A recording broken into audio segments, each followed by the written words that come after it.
Hare Krishna, Srimad Bhagavatam, Canto number 1, chapter number 18, shloka number 16. இதனோட தலைப்பு வந்து பிராமண சிறுவனால் பரீட்சித் மகாராஜ் வந்து சபிக்கப்படுதல்.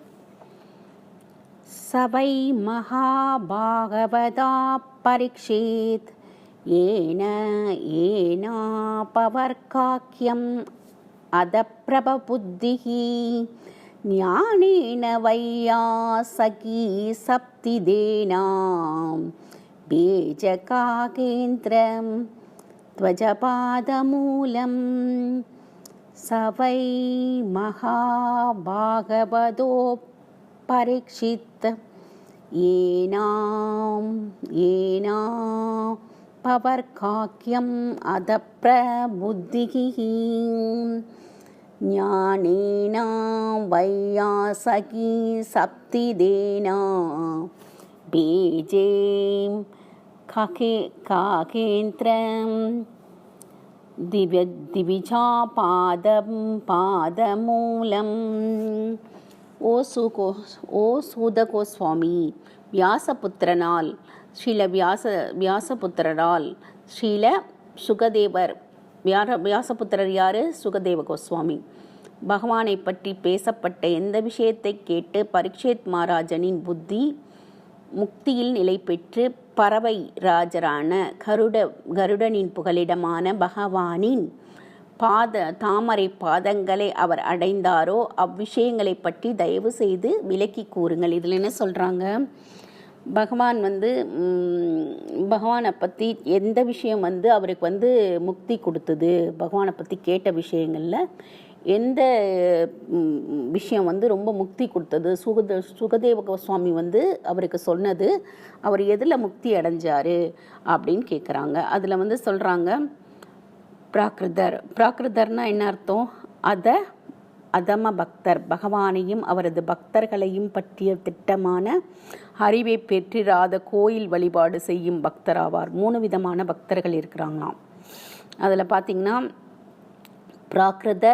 பிராகிருதர்ங்கிறவங்க யாருன்னா பகவானையும் அவரது பக்தர்களை பற்றிய திட்டமான அறிவை பெற்றிராத கோயில் வழிபாடு செய்யும் பக்தர்கள் தான் அவங்களாம். அப்புறம் மத்தியர்கள்னால் யாருன்னா மத்தியஸ்தர்கள், மிடில் மத்தியமான பக்தர்கள் இவர் பகவானையும் அவரது பக்தர்களையும் ஆரம்ப சாதகங்களை பற்றி கேட்டவங்க, பக்தியற்றவர்களை நன்கு அறிந்திருப்பவர் அப்படின்றவங்க. அடுத்தது மகாபாகவதருங்கிறவங்க யாருன்னா உத்தம பக்தர்கள். அவங்க பகவானை பற்றியும் பக்தர்களை பற்றியும் தெரிஞ்சு வச்சுருக்கவங்க தான் அவங்க. இந்த 3 விதமான இருக்கவங்க தான் இதில் பரீட்சித் மகாராஜன் உத்தமமான மிக பெரிய அளவில் சுகதேவ கோஸ்வாமியின் தீட்சை பெற்றவர். அதனால் அவர் ஒரு பக்தராக இருந்தார். அப்போ கலிபுருஷனிடம் கூட சமமான அன்பு கொண்டிருந்தார். பிறரிடம் அவர் கொண்ட அன்பை பற்றி சொல்ல தேவையில்லை அப்படிங்கிறாங்க. அவர் உண்மையிலே ரொம்ப நல்ல மனுஷனாக இருந்தார் அப்படின்னு இதில் சொல்கிறாங்க. அப்புறம் மகாராஜுக்கு புகழ்த்தப்பட்ட அறிவு பகவத் தொண்டை பெற அவருக்கு உறுதுணையாக இருந்தது அப்படிங்கிறாங்க. இப்போ பரீட்சித் மகாராஜுக்கு சுகதேவ கோஸ்வாமி நிறைய அறிவுரைகளை பகவத்கீதாவில் இருக்கதையும் சொல்லி கொடுத்துருக்காரு. கொஞ்சம் ஆத்மானா என்ன, அது பரமாத்மானா என்ன, எல்லா நிலையும் பெற்று அது பூரண நிலையை அடைஞ்சாராம்.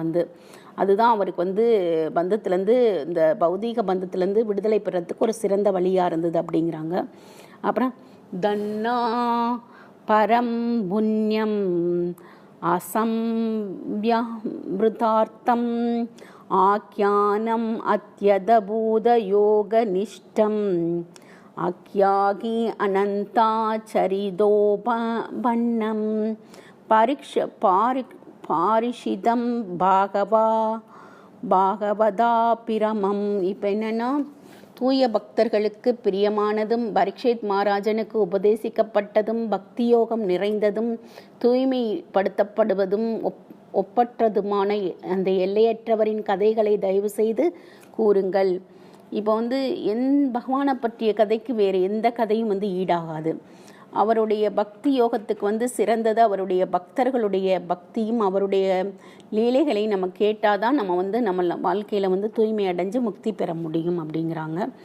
அப்புறம் சூதவாச்சா அகதோ வயம் ஜென்ம பிரதோத்யகாஸ்ம விருத்தானோ விருத்தாயாபி விலோமஜாதகம் தௌஷ்குல்யம் ஆதீம் விதுநோதி சீக்ரம் மகத்வாமனாம் அபிதான யோகம். இப்போ என்னன்னா, சூத கோஸ்வாமி கூறினார், பகவானே,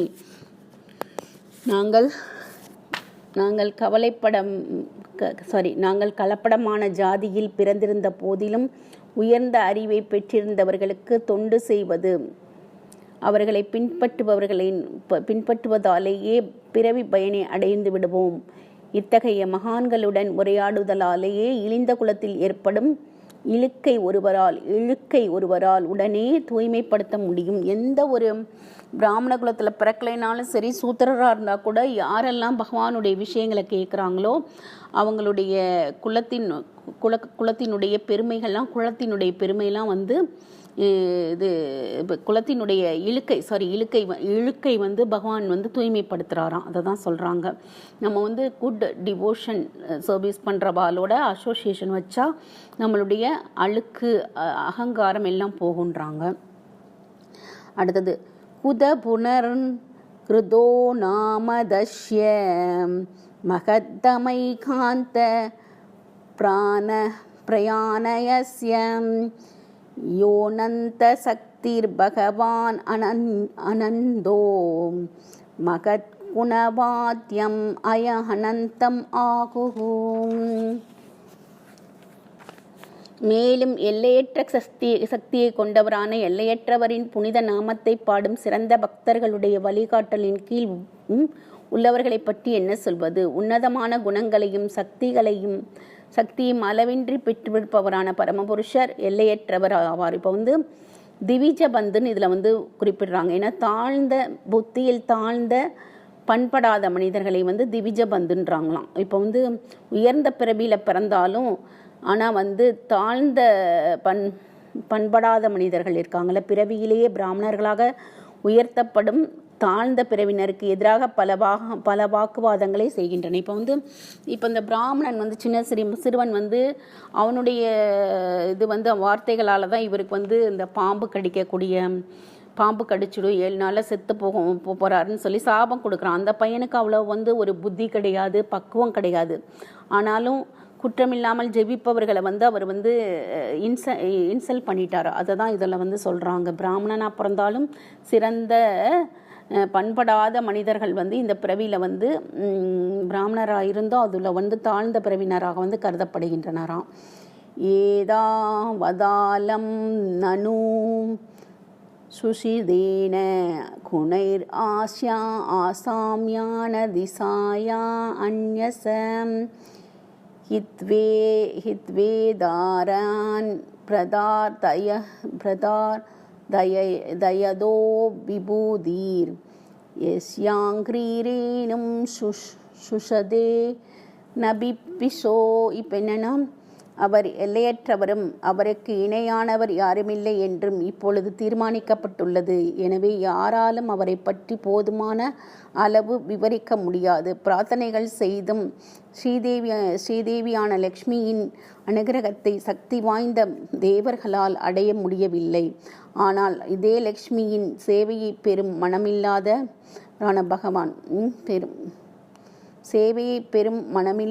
பகவான் இருந்த போதிலும்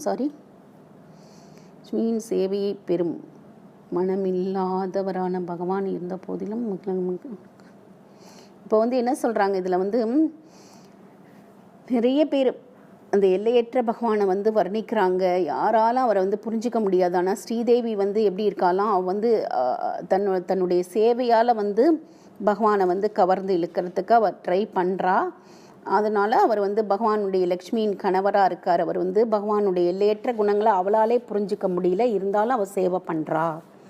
அவள் பக்கத்தில் இருந்தால் கூட பகவானுடைய இது எல்லையற்ற விஷயங்களை புரிஞ்சிக்க முடியல.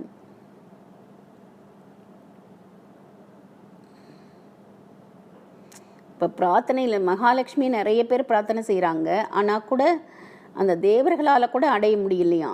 இந்த மகாலட்சுமி வந்து சேவை பெறும், இதே மகாலட்சுமி தேவியின் சேவையை பெறும் மனமில்லாதவரான பகவான் இருந்த போதிலும், இப்போ வந்து நிறைய பேர் மகாலட்சுமி கும்பிட்றாங்க, ஆனால் வந்து கிருஷ்ணர் வந்து அங்கே வருவாருன்னு நினச்சி.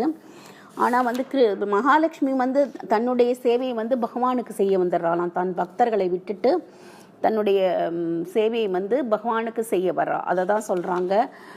இதில் நம்ம ஏற்கனவே வந்து நம்ம நாராயணியத்தில் பார்த்தது தான், மகாலட்சுமியினுடைய பக்தர்கள்லாம் வந்து மகாலட்சுமி நாடி போகிறாங்க. அவள் என்ன பண்ணுறா, பகவானை நாடி போகிறா. ஓகேயா, அது வந்து அவளுக்கு வந்து பகவான்கிட்ட போகிறது தான் அவளுக்கு பிடிச்சிருக்கு. அதே மாதிரி இதை சொல்கிறாங்க. அதை தான் நாராயணியத்தில் நம்ம படிச்சிருக்கோம் இல்லையா. லக்ஷ்மி வந்து சஞ்சலம் மிக்கவள், ஒரு இடத்துல இருக்க மாட்டா. அதனால தேவர்கள்லாம் வந்து அவளை வந்து அடைய முடியாது. லக்ஷ்மி செல்வம் வேணும்னு கேட்டால் கூட அவள் என்ன பண்ணுறாளாம், நாராயணனுக்கு போய் சேவை பண்ண போயிடுறாளாம். அவள் டெம்பிளில் இல்லாமல் சன்னதியில் இல்லாமல் போயிடுறாளாம். அதனால நாராயண வழிபட்டாலே மகாலட்சுமி தன்னைத்தானே வந்துடுவா. அதனால எல்லாரும் நாராயணனை எல்லையில்லாத பகவானை வழிபடணும் அப்படிங்கிறாங்க. அப்போ தான் முக்தி பெற முடியும். ஹரே கிருஷ்ணா. புரியுதா? ஹரே